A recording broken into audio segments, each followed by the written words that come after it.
about the training. It's about every piece that the astronauts experience when they're with us. We have a simple rule on New Shepard, and that is that everything involved with the safety of our astronauts has redundancy. That no matter what happens, that there's a backup system in place to keep people safe.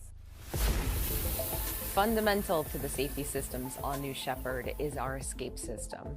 It's what we call a full envelope escape system, that no matter where in flight, that we can fire our solid rocket motor and push the crew capsule away from the propulsion module and safely land the capsule with the astronauts on board.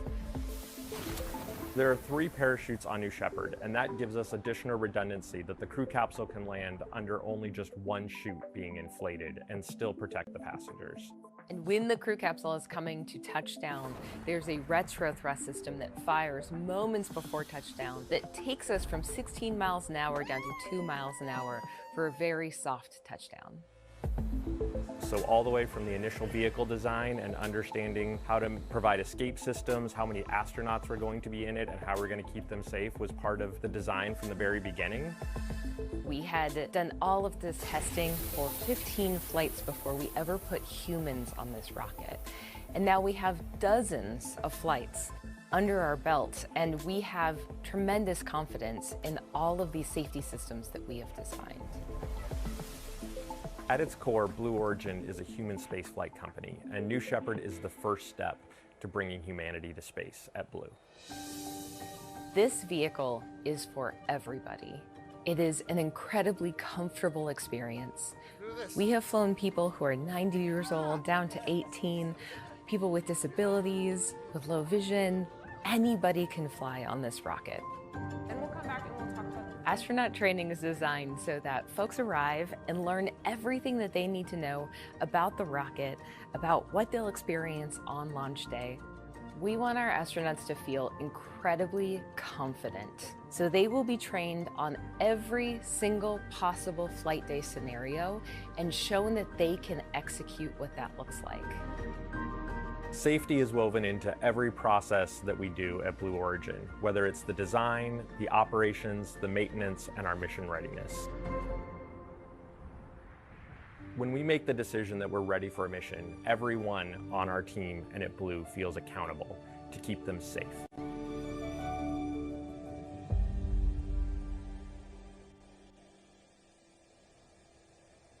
I can attest to the safety at Blue Origin. I've worked on B3PM, which is New Shepard's engine, for over 3 years, and safety is our highest priority. It certainly is, and I really love that package. It really brings it all together to the forefront for anyone who has questions about New Shepard. Now, right now, we're about T-minus just under 15 minutes until we see NS-37 take to the skies. Now, this is an exciting day here at Blue Origin because we are flying the first ever wheelchair user to space. Let's talk about who this crew includes, which is Joey Hyde, Hans Koningsman, Neil Milch, Adonis Peroulis, Jason Stansel, and disability advocate Mihi Benthouse, who will make history today as the first wheelchair user to cross the Kármán line, as we said.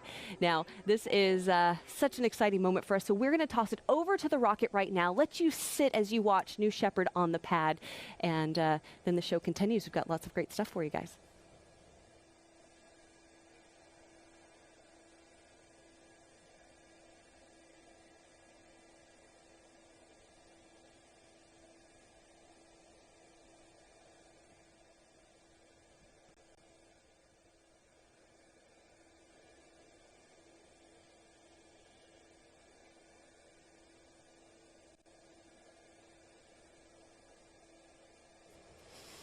All right, it is T-minus 13 minutes and 30 seconds, and we want to talk about some of the individuals that you have seen on your screen and you will see on the ground helping out our crew, making sure that they stay knowledgeable and safe, and that is our CM7 crew, aka crew member 7s. Let's break it down. The crew that flies to space and back is a crew of 6, and CM7 are actually virtual crew members who are right there with the astronauts from the moment they arrive in Texas through their entire flight training and all the way to the moment when they enter the crew capsule. Yes, they're also the first faces that they see when they go back out to the crew capsule. And for this flight, our CM7s are Jake Mills and Laura Stiles.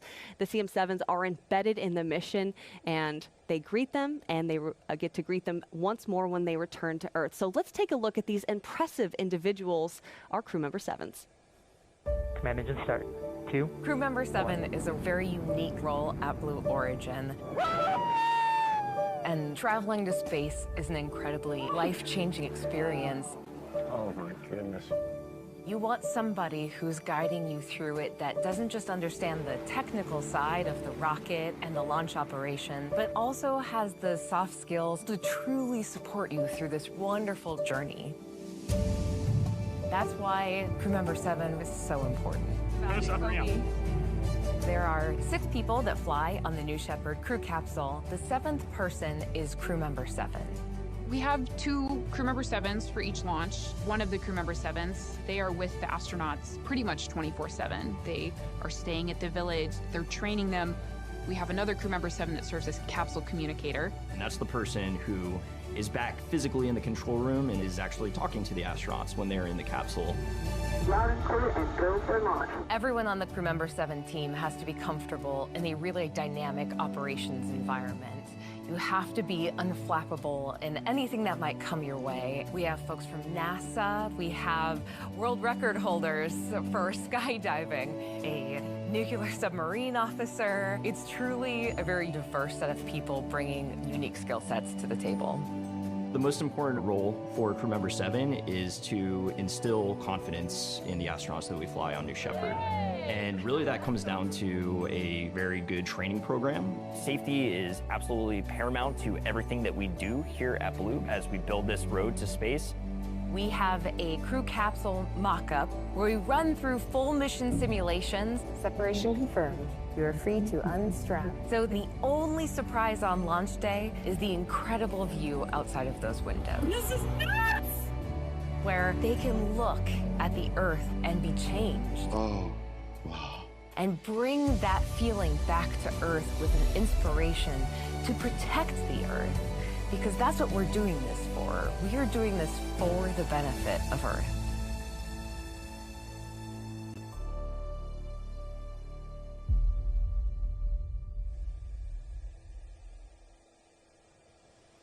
And every time I'm out in West Texas and I get to interact with the crew member 7s, the CM7s, it is so cool to kind of see how they prepare for launches, how they help individuals, our Astros, get ready. They make sure that they're trained, and it's just so awesome to be able to learn from them, especially as we continue to fly New Shepard more and more. They are such an important part to the New Shepard launch, and they are also amazing people. Yeah, they certainly are. Now, if you take a look on your screen, we're at T-minus 10 minutes, and you are seeing that we have entered a hold. Now, you are looking at New Shepard on the pad. You can also see friends and family member there excited for this launch. Again, the crew of NS-37 includes Joey Hyde, Hans Koningsman, Neil Milch, Adonis Peroulis, Jason Stansell, and disability advocate Mihi Benhouse, who will make history today as the first wheelchair user to cross the Kármán line. We're going to take a moment, we're going to throw it over to the rocket, and we will see you back here in just a second.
Friends, welcome back. You are watching NS-37. We're at T-minus 10 minutes right now. We are in a hold, and while we're in this hold, I want to talk about our previous flights. There have been 15 previous flights where we have carried crews of astronauts to space, and on every single flight we hear the incredible reactions from our passengers and the profound effect that it has on them.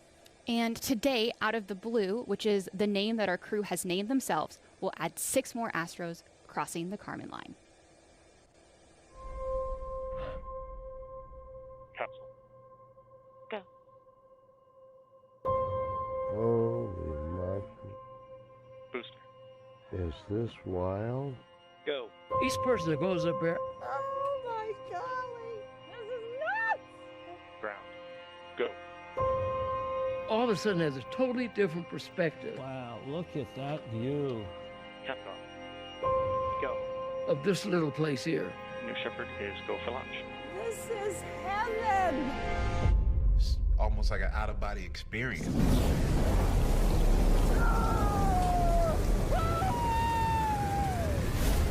Shepard has cleared the tower.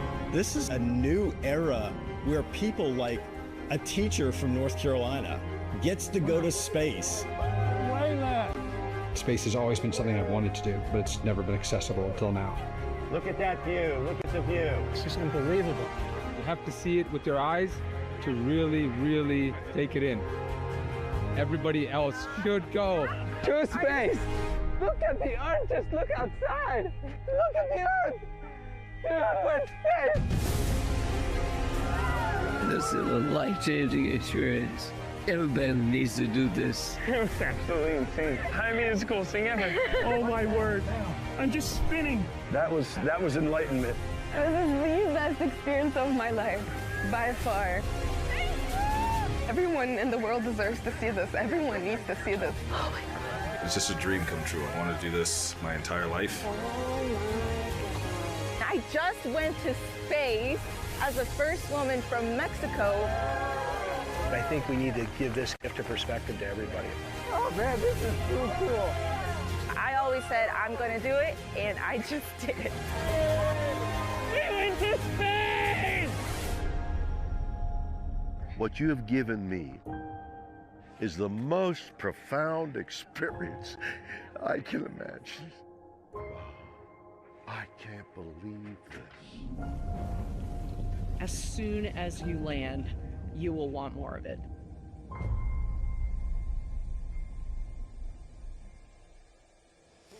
All right, right now you are looking at New Shepard out on the launch pad. This is NS-37, and we are currently in a hold due to upper level winds. We will have a new T0 that will be forthcoming here shortly. But in that meantime, let's go ahead and toss it back over to the rocket. Again, an exciting day for our NS-37 crew, which includes Joey Hyde, Hans Koningsman, Neil Milch, Adonis Peroulis, Jason Stansell, and disability advocate Mihi Benthouse.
Welcome back, everyone. We are currently in a hold due to upper level winds.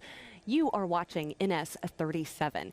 Now, there's something we want to talk about. One of the most significant aspects of a New Shepard flight is the profound effect on the astronauts who've experienced it and the ripple impact it has on their lives and the lives around them. This is transformative. It's an experience that's often referred to as the overview effect. And the overview effect is really a cognitive shift reported by many astronauts who have viewed Earth from space. This phenomenon encompasses a range of emotion and intellectual reactions, including a sense of unity, having the ability to observe the Earth without national borders, which then fosters a deeper sense of global unity. Also, the fragility of Earth. Many astros report that the thin layer of atmosphere and the finite resources becomes starkly apparent when they look out of those windows. This helps them emphasize the need for environmental stewardship. It also has personal transformation. Astronauts report a profound change in their perspective on life, leading to a greater appreciation for the planet and the renewed sense of purpose back here on Earth. That's right, and it's such a huge part of what we do here as well. The impact that a New Shepard flight has on astronauts after a journey aboard is more than a physical adventure. It's a journey of self-discovery and profound insight. The experience, it actually often leads to a heightened sense of awareness. Now, that's kind of like a greater consciousness of global issues such as climate change, poverty, and conflict, as well as inspirational leadership. Many return with a renewed mission to contribute positively to society, often becoming advocates for space exploration and environmental causes. And finally, there's like this emotional reconnaissance, like seeing the beauty and fragility of Earth from space can evoke powerful emotions, leading to a deeper connection with the planet. And one astronaut who can speak to this is one you might recognize. It's William Shatner. Yeah, let's hear directly from him about his experience. Holy cats. Weightlessness. Oh, Jesus. Oh, my God. Oh, wow. I can't believe this. Everybody in the world needs to see. There is Mother Earth and comfort, but what you see is black. Oh, God. I hope I never recover from this. I hope that I can maintain what I feel now. I don't want to lose it. What you have given me is the most profound experience I can imagine. I'm so filled with emotion about what just happened. Jeez. Oh my God. It was unbelievable. Oh, I'm telling you. It's just so, I don't know, it gets me emotional hearing how emotional our astros are when they come back from this experience. If you're just joining us, you are watching NS-37. You are looking at New Shepard out there on the pad. Now, we are currently in a hold due to upper level winds. Right now, we're going to toss it over to the rocket and check back in with you in just a little bit.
Hey friends, you are currently watching NS-37.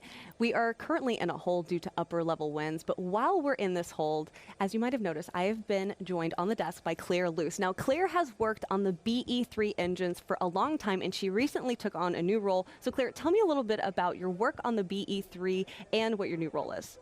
Of course. So I love New Shepard because I worked on the BE-3PM engine for over 3 years. But currently my new role is on the Blue Engine's Analytics Reporting and Software team, or what we like to call is BEARS. It's a fun name. And on BEARS, we help all the engines at Blue, so not just BE-3PM, but BE-4, BE-3U, BE-7, and it's a bunch of software engineers that are help solving problems and that all the other engineers, propulsion engineers, need. Can you tell me a little bit more about kind of more into their jobs and what the back rooms are really like? Oh, of course. So on New Shepard, we have the engineering backroom, which is the role that I'm certified as the BE-3PM engineering backroom.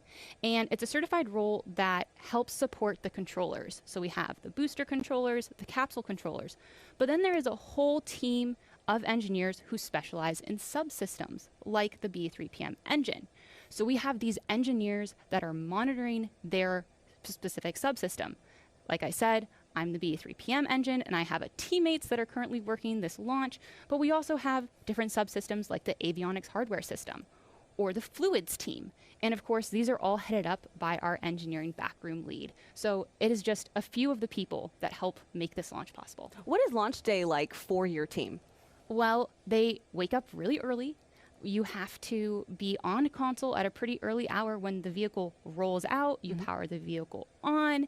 You're going to have to fill it up with propellant. Of course, my team is monitoring the engine at that time. So this has all happened before the crew even loads into the vehicle.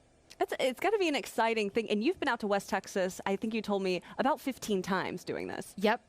It is a great opportunity to be able to be part of these launches, work the launches, and also work with the hardware. Yeah, and it is so great to hear more kind of about what our engines teams, because engines are really integral to everything we do. I know we said it on New Glenn. It's like, I think people believe that you build a rocket and then you stick an engine on it, but that's not the case at all. You build the engine and then you build the rocket from there. Yep, that is 100% true. All right now you are watching NS-37. You can see New Shepard out there on the pad. We are on a hold at this moment in time due to upper level winds. We're going to toss it back over to the rocket, get a status update for you guys, and see you in just a minute.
Hey friends, you are watching NS-37. Right now, we are currently in a hole due to upper level winds, but not to worry. We get to show you exactly what our Astros have been up to over the last couple of days. And just yesterday, they had an exciting adventure as they prepared for this moment where they are sitting in the capsule as we speak. So this is them, I believe, going into, yep, the barn, right? Yeah, that is where we store our New Shepard boosters. And as you said, it has a fun name, the barn. You can see Mihi there. Now, again, Mihi Benthouse will become the first wheelchair user in space. We are so excited to be flying her here on NS-37 today.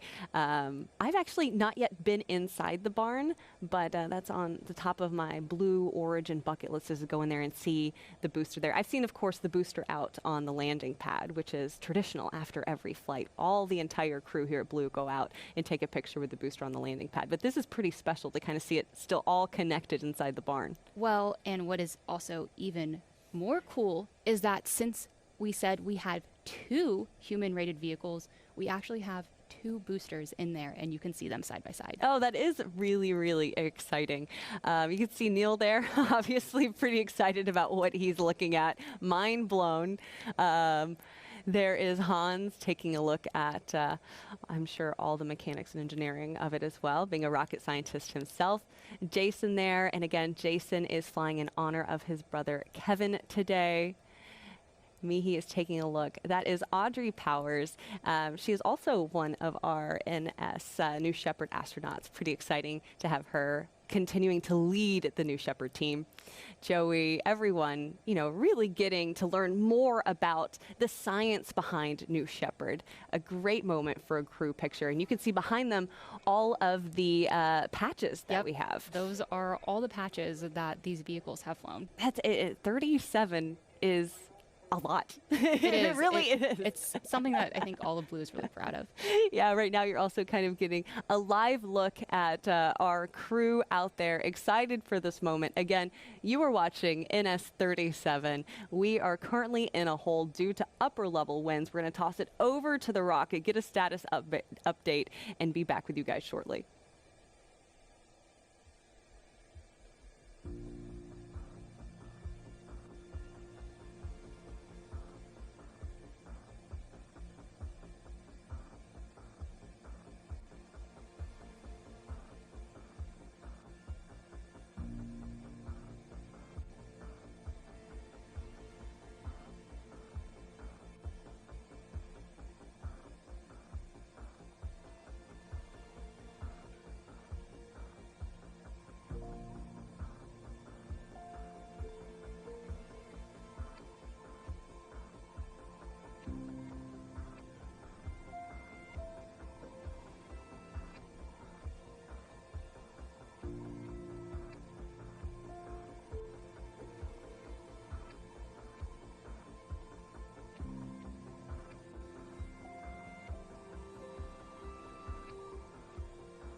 as you might have noticed, if you're taking a look on your screen, the hold has cleared. We were in a hold due to upper level winds, but now we are proceeding. We're at T-minus 9 minutes into NS-37. Now, any minute, we are going to be hearing that crucial go, no-go poll. So let's toss it over to the rocket and listen in.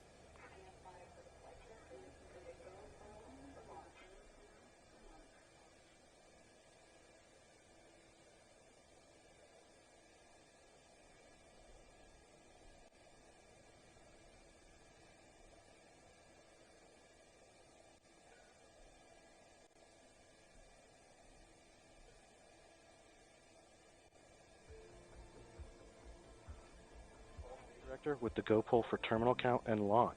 Capsule. Go. Booster. Go. Ground. Go. Inco. Go. Safety. Go. Capcom. Go. Engineering. Go.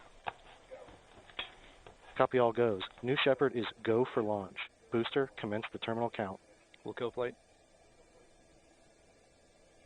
Controllers, drop UHF voice. You just heard it there. We are go for launch. Yes, we are so exciting. Now, as we mentioned, today, Mihi Benthouse will become the first wheelchair user in space. Her story, her advocacy, and her passion are evident in everything she does. Check it out. I think there was not like this one moment where I realized that my dream of going to space is not over. I was like a very sporty person, so I did like a lot of mountain biking, snowboarding, I did parkour where you jump about walls and this kind of stuff. Obviously, life changed a lot after my accident, and I think the biggest impact, of course, is using the wheelchair and everything which comes with the spinal cord injury. And I really figured out how inaccessible our world still is and how sometimes socially excluding a wheelchair can be, even though nobody is like actively excluding you, right? She has an inspiring part, yeah? Many people respond to her and she does things that you don't expect her doing, right? And so they're fascinated by that. And I kind of feel the same way. She is, I think, an explorer, adventurer, yeah? And the wheelchair does not really stop her from doing that. Yeah, so I met Hans the first time online, on LinkedIn. Yeah, I just asked him, like, you know, you worked for so long for SpaceX. Do you think that people like me can be astronauts? And then he reached out to Blue Origin and told me about, like, oh, Blue actually is very excited about it. And I was like, okay, I have my doubts on it, but let's see. But thankfully, it turned out we can do it. So Hans and me ending up flying as a team. I think it was about a year ago when we first did our workshop with Hans and Michi on site. We made some prototype hardware, and then we tested out the prototype hardware, and we figured out a lot of things that didn't work and a few things that did work, and really refined and practiced those. We have their business resource groups here at Blue Origin, like New Hawking, and organizations like Astra Axis have been great to come in and do workshops with us and figure out what's possible and wasn't possible. On the vehicle side, we didn't have to change anything to allow Michi to fly to space. We did implement a few things on the ground side, so some ground support equipment to allow her to both ingress and egress out of the capsule. And so a lot of our work was focused on upgrading the experience in Astronaut Village, things in our training center, and then some of the ground support equipment to get her both into the capsule and then back out of the capsule. So yeah, I feel like a little bit the responsibility of being the first wheelchair user is also to point back on Earth. Of course, if we want to be an inclusive society, we should be inclusive in every part and not only in the parts we like to be. For the future of accessible spaceflight, I really hope it's like speeding up. You know, it's like in its very early days right now, so I think we're making like a very first thing here with Blue Origin. So Michi basically inspired me to do this, yeah? And it's her drive that kind of convinced me I should do that too, and to just experience something that I've seen from the outside for a long time. This is exciting work because this is what New Shepard was designed to do, to increase the access to space so all different kinds of people can have that experience of seeing our Earth from space.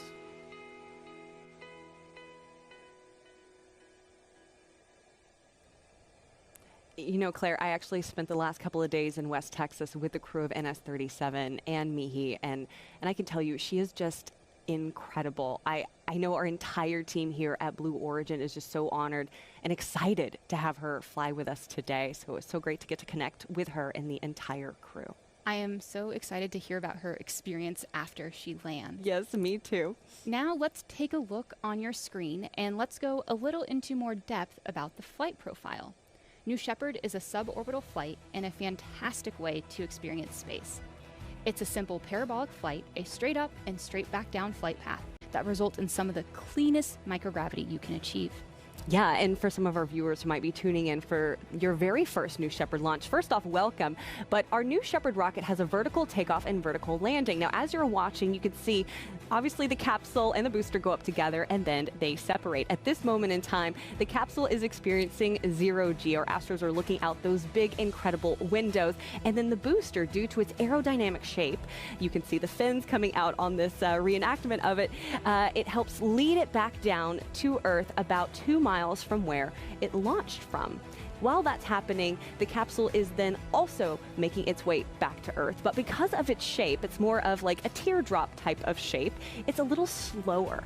Now, during this time, the Astros can experience up to 5 Gs, and then we have 3 drogues.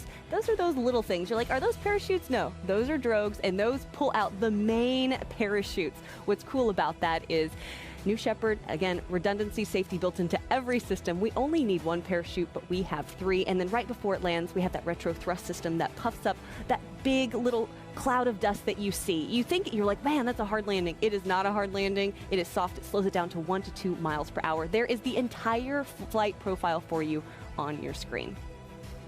And another thing that makes New Shepard so special is the size of our windows. Some of the biggest ever flown in space. That's right. If you take a look on your screen, you can see the size comparison to the Mercury Redstone Freedom capsule that Alan Shepard flew back in 1961. Yeah, it's so incredible to look at that comparison. Bigger than a 747, and I just can't imagine what it is like. I see the videos, but seeing it in person has to be totally unreal. At T-minus 2 minutes, we are starting to hear the voice of mission control coming in. Retracting the sunshade and capsule access bridge. The vehicle is starting to go through its bit checks, which are built-in test. Again, T-minus 1 minute, 50 seconds. New Shepard is fully autonomous. Transition to onboard hydraulic pumps.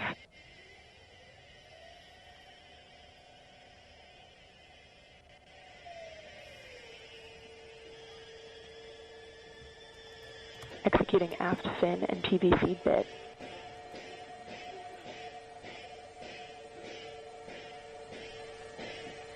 Engine thrust vector control built-in test in work. Vehicle is now on internal power.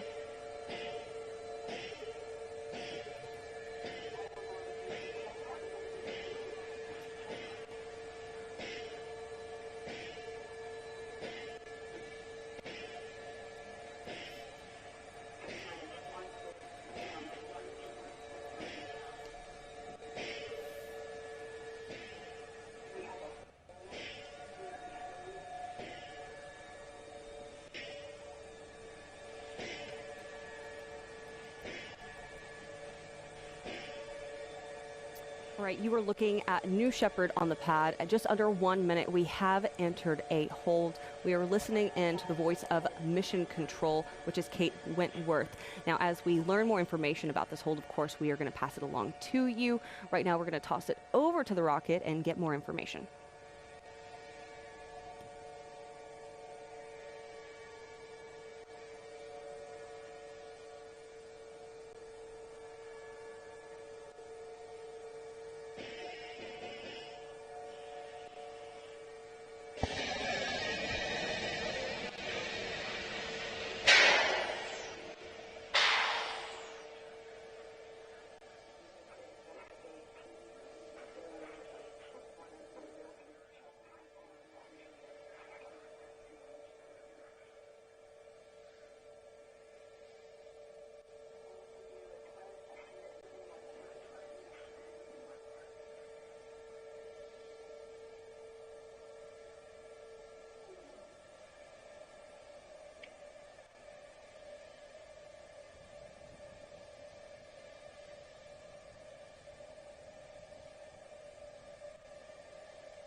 Hey friends, you are watching NS-37. We've entered a hold at just under a minute into launch. Now the hold was called to evaluate an observation during terminal count. I know everyone here is on the edge of their seats because this is such an exciting mission for us. Again, Mihi Benthouse will become the first wheelchair user in space. Now, while we wait, we want to introduce you entirely to the crew of NS-37, and let's start in seat number 1.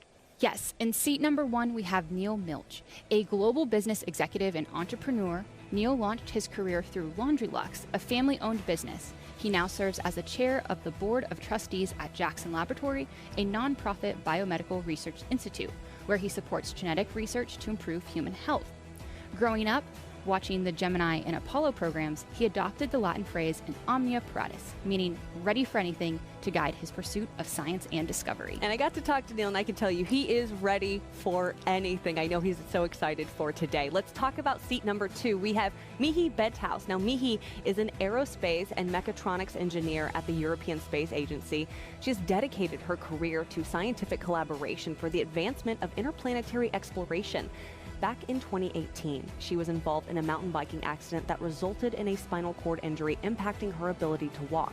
Undeterred, she has continued to pursue her passion for access and advocate for greater access to space.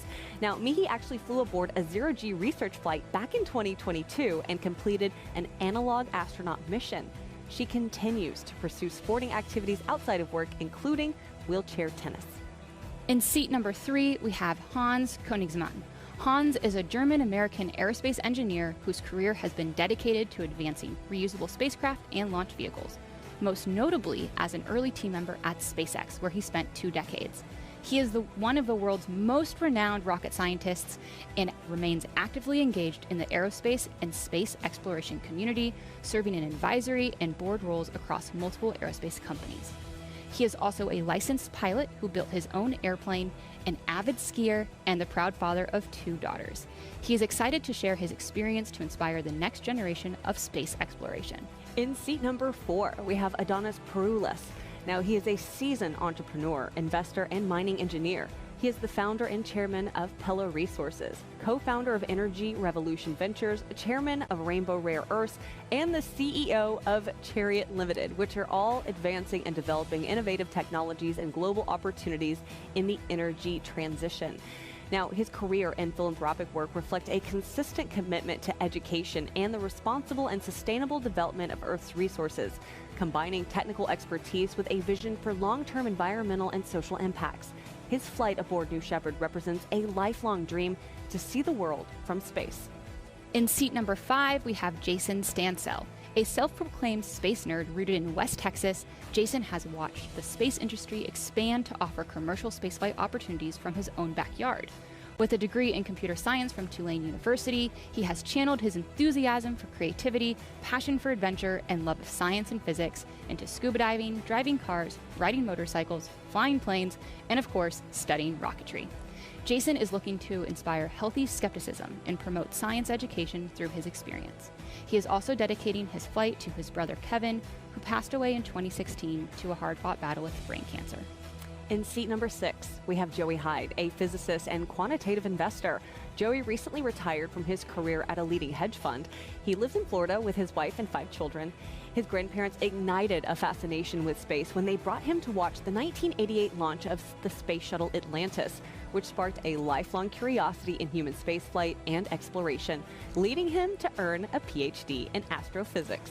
Joey sees this flight with Blue Origin as a continuation of his commitment to advancing science and inspiring future generations of explorers. By the way, fun fact, earlier this year, his spouse Elaine Hyde flew back on NS-30. How cool is that? That's amazing to have something that they both can share, this experience of both going on a New Shepard flight. Yes, I would like to know what those conversations are like at the dinner table next week. Like, oh, yeah, now I really know what you were saying. You're like, yes, it's like this incredible experience. I have, the overview effect has really impacted me. All right, now let's also talk about the mission patch. So the NS-37 mission patch pays homage to the crew and Blue Origin's vision. And we have a couple different symbols embedded into the patch. So first we have the DNA, which symbolizes the importance of impact of science to Neil Milch. As you can see there on the left, we also have the hippo, which represents Mihi's favorite animal, her plush hippo, which comforted her in the hospital after her accident and will join her in space. There is also on the patch the tennis ball, which symbolizes another one of Mihi's competitive passions. And Adonis is represented by a baobab tree, which is iconic to South Africa. Yeah, on this patch, which you can see right there, the spiral galaxy symbolizes Joey Hyde's astrophysics research. The dog bone shape and K are in memoriam of Jason Stansell's brother, Kevin, as well as a representation of the satellite of love from their favorite show, Mystery Science Theater 3000. I love that show, by the way. And the shards represent Blue Origin's commitment to breaking down barriers to accessing space, including cost, nationality, and accessibility. So right now, as you look on your screen, you will notice we are currently in a hold. You are watching NS-37. We're going to toss it back over to the rocket and get more information.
Okay, we are hearing from the flight team that they have decided to terminate the countdown for today. We are standing down from today's NS-37 mission after the launch team observed an issue with our built-in checks prior to flight. We are assessing our next opportunity for launch. We're going to go ahead and scrub the launch and look into this issue further and make sure that we are ready to go. Once the turnaround plan is confirmed, we will announce a new launch window. Please do follow us on social media for updates, and thank you so much for joining us today.